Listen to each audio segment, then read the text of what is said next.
बिबट्याच्या संदर्भामध्ये जी दहशत निर्माण झालेली आहे शहरात, त्या संदर्भात बैठकीचं आयोजन केलेलं आहे. पण चिंता करण्याचं काय कारण नाही. आता वाघ शहरात आलेला आहे, त्याच्यामुळे बिबट्या पळून जाईल. ओरिजिनल वाघ पट्टेरी. हा विचारा. सगळे नकली वाघ आता जाणार अमित शाह सांगतील ते शिवसेनेला असा चेहरा नाही, त्यांचा आवाज नाही, असं कोण म्हणाले?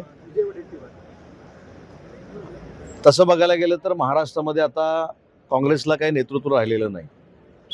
जे प्रदेशाध्यक्ष आहेत ते कमकुवत आहेत हे कदाचित विजय वडेट्टीवारांना लक्षात आलेलं आहे. त्याच्यामुळं गांधी घराण्याच्या आहे त्याच्यापेक्षा जवळ जाऊन कदाचित त्यांना आता पराभूत होणाऱ्या काँग्रेस पक्षाचं प्रदेशाध्यक्ष व्हायचं असेल, म्हणून हा केविलवाणा प्रयत्न आहे. मराठी आणि मुस्लिम मतांच्या ध्रुवीकरणासाठी ठाकरे आणि राज ठाकरे आणि उद्धव ठाकरे यांनी एक ॲक्शन प्लॅन तयार केलेला पाहायला मिळतो. जवळपास बीएमसीमध्ये 227 वॉर्ड्स आहेत, त्यापैकी 21 मुस्लिम आहेत आणि 72 वॉर्ड जवळपास मराठी आहेत. तर मराठी फॅक्टर आणि मुस्लिम फॅक्टर असं एक समीकरण ते आणण्याचा विचार नाही. त्यांनी अनेक वेळा ॲक्शन प्लॅन केलेला आहे. ॲक्शन मोडवर येणं गरजेचं आहे. ॲक्शन प्लॅन काय त्यांचे भरपूर झाले. मुंबईकरांनी मराठी माणूस म्हणून यांच्या हातामध्ये सत्ता दिली, परंतु त्या 25 वर्षामध्ये कसं मुंबईकरांचं वाटोळं केलं हे आपण सगळ्यांनी बघितलं आहे. स्वतः एकनाथ शिंदेसाहेब मुख्यमंत्री झाल्यानंतर आणि आता देवेंद्रजी मुख्यमंत्री झाल्यानंतर मुंबई महानगरातले जे काही प्रलंबित प्रश्न होते हे निकाली लागले आणि ज्यांना फक्त काही टेंडरमध्येच इंटरेस्ट होता, ती टेंडर आता आपल्या हातातनं जातील म्हणून तो खरा ॲक्शन प्लॅन आहे. टेंडर परत आपल्याला कशी मिळतील याच्यासाठी तो ॲक्शन प्लॅन आहे. ॲक्शन प्लॅन करून ॲक्शन मोडवर यावं लागतं. जसं आज रत्नागिरीमध्ये बिबट्या आला, त्याला पळवण्यासाठी तातडीनं 4 तासात आम्ही बैठकीचं आयोजन केलं. कोल्हापूरचे अधिकारी मागवले, जिल्हाधिकाऱ्यांना बोलवलं, एसपीना बोलवलं. ह्याला ॲक्शन मोड म्हणतात. ॲक्शन प्लॅन काय? ठाण्यामधल्या महानगरपालिकेच्या सीट संदर्भामध्ये पत्र घेऊन मागणी केलेली आहे, शिवसेनेसोबत युती करू नका. नेमकं काय? पदाधिकाऱ्यांनी मागणी केली म्हणजे सगळं झालं अशातला भाग नाही.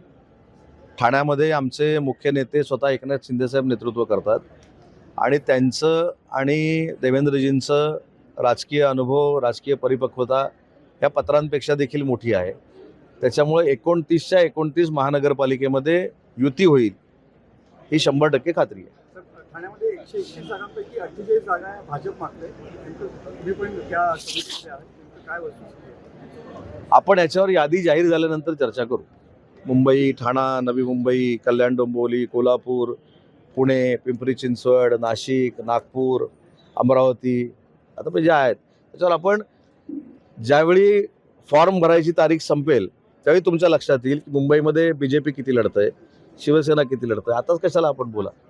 त्याच्यामुळे तुम्हाला रोजची ब्रेकिंग असली पाहिजे म्हणून आम्ही काहीच बोलत नाही. तुम्ही अंदाज लिहिता आम्हाला 48 मिळाल्या, आम्हाला 52 मिळाल्या, आम्हाला 72 मिळाल्या. मुंबई, ठाणे, पुणे आदी महानगरपालिकेमध्ये तुमच्यावर अजितदादा नसतील अशी सूत्रांची माहिती आहे. काय नेमकं नाही, सूत्रांची माहिती आहे कशाला? 2 महत्त्वाच्या गोष्टी आहेत. शिवसेनेची भूमिका स्पष्ट आहे की ज्या नवाब मलिकांवर बॉम्बस्फोटातल्या काही गोष्टींचे आरोप आहेत ते जोपर्यंत त्या आरोपातनं निर्दोष मुक्त होत नाहीत आणि ते जर राष्ट्रवादी काँग्रेस पार्टीचं मुंबईमध्ये प्रतिनिधित्व करणार असतील तर आम्हाला त्यांच्यासोबत जायचं नाही, ही स्पष्ट भूमिका आहे. तसं रत्नागिरी जिल्ह्यामध्ये आमदार शेखर निकमानी असं सांगितलं, असं मला पत्रकारांनी सांगितलं की त्यांना महायुतीमध्ये येऊन राष्ट्रवादी काँग्रेस पार्टीला रत्नागिरी जिल्ह्यामध्ये लढायचं नाही, तर त्यांनी त्यांचा पक्ष मोठा करावा, आम्ही युती म्हणून लढू. हे बघा, कोणाला कोण निमंत्रण घेऊन जाणार नाही. हे शेवटी महाविकास आघाडीला थांबवण्यासाठी सगळ्यांनी एकत्र आलं पाहिजे. विरोधक कोण आहे हे तपासलं पाहिजे. त्याच्यामुळं कोण आमंत्रण घेऊन भाजप आणि शिवसेना कुठे फिरत बसणार नाही. आमची मुंबईसाठीची भूमिका स्पष्ट आहे, त्याच्यामुळे कुठेही तडजोड होणार नाही. 2 ठाकरेंबरोबर शरद पवारचा पक्षही जाणार आहे असे संकेत मिळाले. नाही, जाऊ दे ना, आपण त्यांची कशाला चर्चा करायची. मी सुरुवातीपासून सांगतोय, कितीही समोर आघाड्या झाल्या, कितीही कोण एकत्र आले तरी 29च्या 29 महानगरपालिकेवर महायुतीचाच भगा फडकणार आहे. ही काळ्या दगडावरची भगवी रेघ आहे. माझ्या माहितीप्रमाणे रत्नागिरी जिल्ह्याच्या जिल्हा परिषद पंचायत समितीची आमची युतीची बोलणी ही अंतिम टप्प्यामध्ये आहे. मी प्रदेशाध्यक्ष रवींद्र चव्हाण आणि माननीय मुख्यमंत्री देवेंद्रजी फडणवीस यांच्या संपर्कामध्ये आहे आणि जे काय घडतंय ते आमचे नेते मी एकनाथ शिंदे साहेबांच्या कानावर घालतोय आणि एकनाथ शिंदे साहेबांच्या मार्गदर्शनाखाली रत्नागिरी जिल्ह्यामध्ये जिल्हा परिषद पंचायत समितीला देखील आम्ही महायुतीनंच सामोरं जाऊ. राष्ट्रवादी काँग्रेस पार्टी आमच्यासोबत आली तर घेऊ, नाहीतर शिवसेना, भाजप आणि रिपाई म्हणून सामोरं जाऊ. सर, नाशिकच्या साहेब ड्रग्ज राजीनाम्यानंतर या ठिकाणी उद्धव साहेबांनी असा आरोप केला होता की महायुतीमधल्या आणखीन एक मंत्र्याची विकेट या ठिकाणी पडलेली आहे. एक प्रकारे महायुतीची प्रतिमध्ये आहे की खालावती आहे का असं मी विचारतो. तुम्हाला माहिती आहे का, कॅलेंडरवर पेपरवाला 1 तारखेला आला, 2 तारखेला आला, तसं त्यांनी कॅलेंडर बनवलेलं आहे. 1 विकेट गेली, 2 विकेट गेली, 25 वर्ष ह्याच्यातच जाणार आहे. सर, हे चिंता करायची नाही. ड्रग्ज फॅक्टरीचा संबंध उपमुख्यमंत्र्यांशी भावांशी जोडला जाते. वस्तुस्थिती काय आहे किंवा त्यांना फसवलं? याच्यामधली वस्तुस्थिती स्वतः राज्याच्या मुख्यमंत्र्यांनी महाराष्ट्रासमोर ठेवलेली आहे.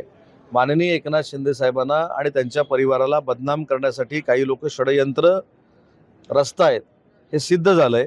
आणि त्याच्या पुढे जाऊन सांगतो की ज्या प्रकाश शिंदे साहेबांच्या नावाने ही चर्चा केली जाते, त्यांनी स्वतः कागदपत्र मीडियासमोर ठेवून, महाराष्ट्रासमोर ठेवून निश्चित केलेलं आहे की ज्या ठिकाणी रेड पडली ती रेड आणि त्यांची जमीन याच्यामध्ये 14.5 किलोमीटरचं अंतर होतं. हे देखील त्यांनी मीडियासमोर ठेवलं आहे. त्याच्यामुळं मुख्यमंत्री महोदयांनी एखाद्या प्रसंगावर किंवा एखाद्या घटनेवर स्पष्ट पद्धतीची भूमिका केल्यानंतर मी बोलणं योग्य नाही, कारण मी त्यांच्याच मंत्रिमंडळातला एक मंत्री आहे.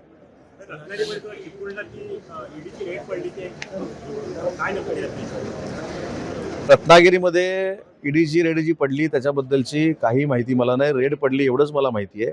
ईडी ही केंद्र शासनाची एक स्वतंत्र यंत्रणा आहे आणि त्याच्याबद्दल अशा पद्धतीनं जाहीरपणानं बोलणं काही योग्य नाही.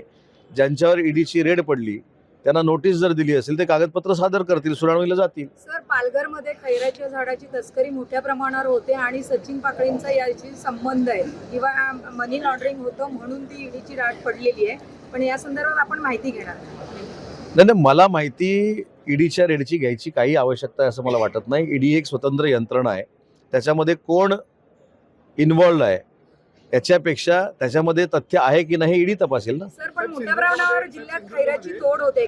जे खैराची झाडं आहेत त्या संदर्भात खैराची तोड पूर्वी ज्यावेळी व्हायची त्यावेळी एक नियम फार मोठा क्लिष्ट केलेला होता. तो या सरकारनं बदलला. त्याच्यामुळे आता आपण असं म्हणू शकत नाही की खैराची तोड ही मोठ्या प्रमाणात होते. त्याचा नियमच बदललेला आहे. त्याच्यामुळे खैराची तोड करायला महाराष्ट्र शासनानं परवानगी, जागेचा तो व्हरायटी बदलून GR काढून दिलेली आहे. सिंधुदुर्गमध्ये युती झाली नाही, नेमकं उद्याच निकाल आहे. कसं बघतात सिंधुदुर्गाचा निकालाकडे? सिंधुदुर्गचा निकाल देखील रत्नागिरीप्रमाणेच लागेल, कारण सिंधुदुर्ग रत्नागिरी हा पूर्वी एकत्र जिल्हा होता. जे रत्नागिरीमध्ये घडेल तेच सिंधुदुर्गामध्ये घडेल. कणकवलीमध्ये काय? आता सिंधुदुर्गात कणकवली येतं ना, धन्यवाद. मग कणकवली सिंधुदुर्गातच येतं. धन्यवाद.